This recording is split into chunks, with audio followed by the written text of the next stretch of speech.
저는 신도, 시도, 모도, 장보, 작은 섬에서 태어나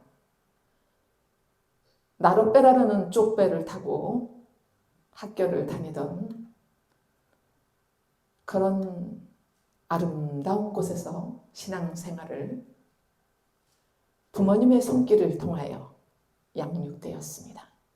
어렸을 때는 저희 어머님이 매주 금토일이면 주일을 향해서 새벽 아니면 저녁에 호야를 닦기 시작합니다. 그때 어린 저희 손을 잡고 신앙을 키워갔습니다. 그러면서 그 호야 닦는 손길로 인하여서 말씀을 심어주십니다. 그렇게 이슬비에 옷 젖듯이 은혜의 말씀, 하나님의 말씀을 사모하며 성장했습니다.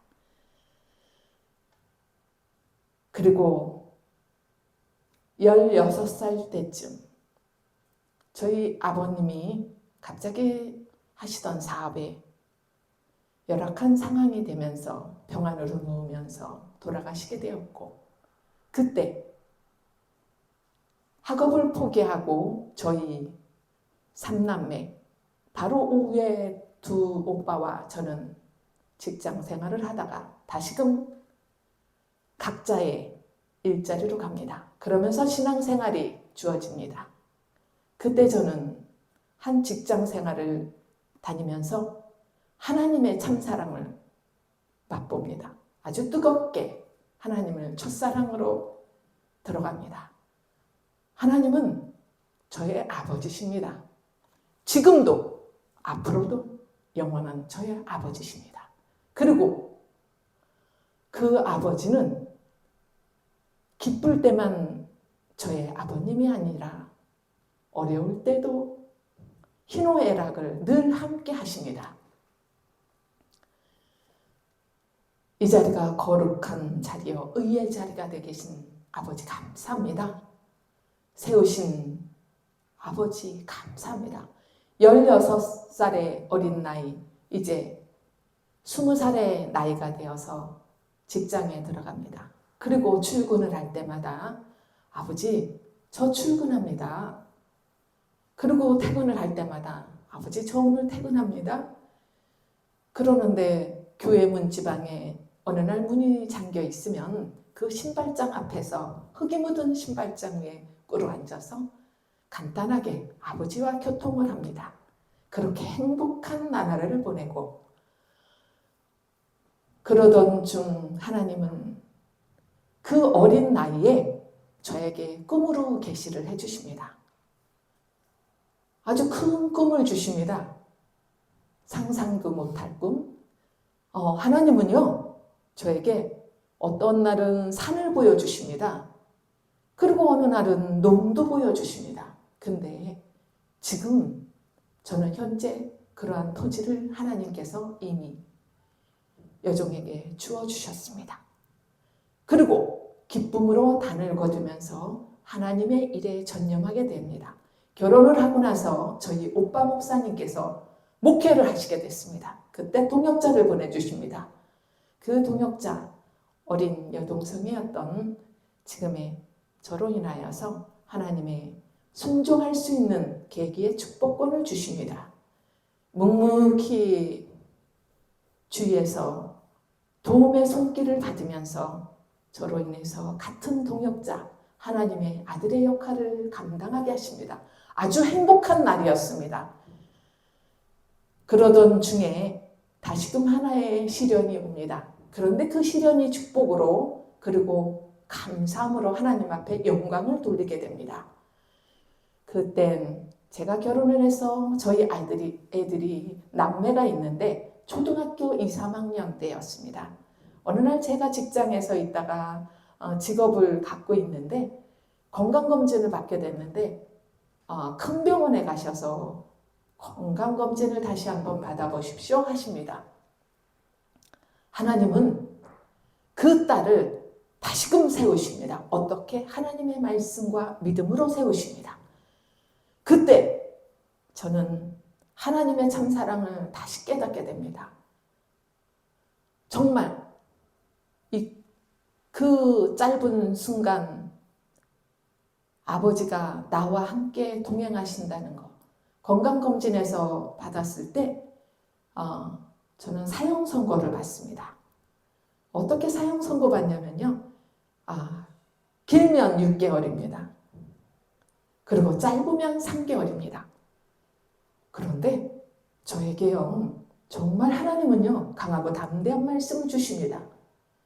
과장님 앞에서 저는 정말 저도 놀랄 정도로 걱정하지 마십시오. 저에게 시간을 주시지 않았습니까? 태어나자마자 죽는 아이도 있고 태어나기도 전에 죽는 아이도 있었습니다. 그러나 저는 지금 이 시간 앞으로 살아갈 수 있는 3개월과 6개월이라는 시간을 주십니다. 감사합니다. 준비하겠습니다. 그리고 돌아와서 하나님 앞에 기도를 합니다. 아침에는 정말 낮에도 기쁜 마음으로 애들을 살피고 남편을 살핍니다. 그리고 저녁이면 이불 속에서 울 때가 있었습니다.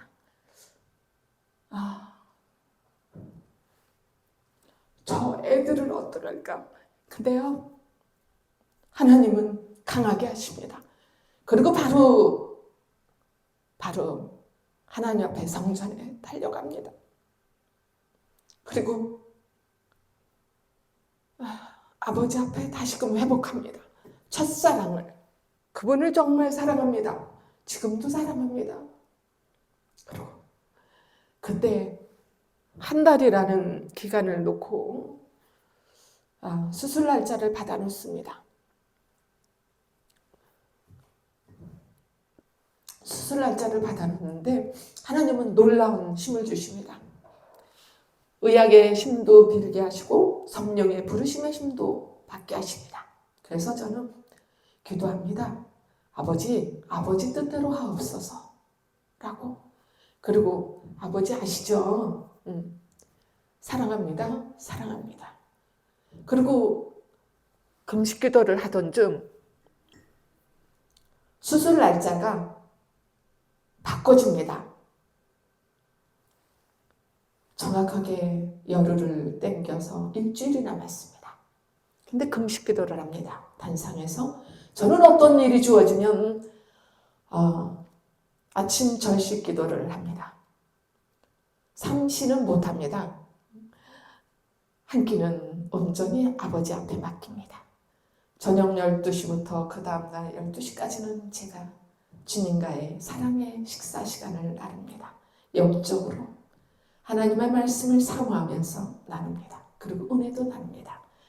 그때 마지막 날 병원에 들어가는 새벽이었습니다. 지금처럼 이 단상 앞에 쪼그리고 기도하고 단상에 딱 손을 얹고 기도하는데 환상을 주십니다. 어떤 환상을 주실까요? 착 하나님의 손길이 나옵니다. 그리고 다시금 목을 통하여 딱 뽑아주십니다. 이 위에 메추리알보다는 조금 큰 그 알이 삶아져서 뽀얗게 껍질을 벗긴 것을 부여내 주십니다. 이미 나았다. 확신을 주십니다. 담대함으로 들어가기 전에는 몸이 너무 약해서 수술해도 깨어날 수가 없고 수술을 안 해도 죽고 살아도, 그러나 하나님은 두 가지를 주시지 않습니다. 결단코 하나님은 하나님의 방법대로 하십니다. 그랬을 때 정확하게 하나님의 방법으로 하나님은 이 자녀에게 환상을 주십니다. 그리고 확실한 비전을 주고 그날 병원에 들어가서 입원을 했습니다. 입원을 하고 다음날 새벽 5시에 제일 첫 번째 수술대에 올라서 들어갔습니다. 6시간을 생각하고 들어간 수술 시간은 수술이 연장이 되어서 2시간을 더 하다 보니까 마취 시간이 늘어서 깨어나지 못했다고 합니다. 그러나 저는 정말 아주 편안한 하나님의 품속에서 쉬고 있었습니다. 의사들은 얼마나 바빴는지 모르지만 하나님은 그 의사를 통해서 하나님의 자녀를 완치시키셨습니다. 아멘 할렐루야. 성령의 이름이 나타났습니다. 하나님께 영광을 올려드립니다. 그 순간은 지금도 맛볼 수가 없습니다. 하나님은 이렇게 위대하신 분입니다.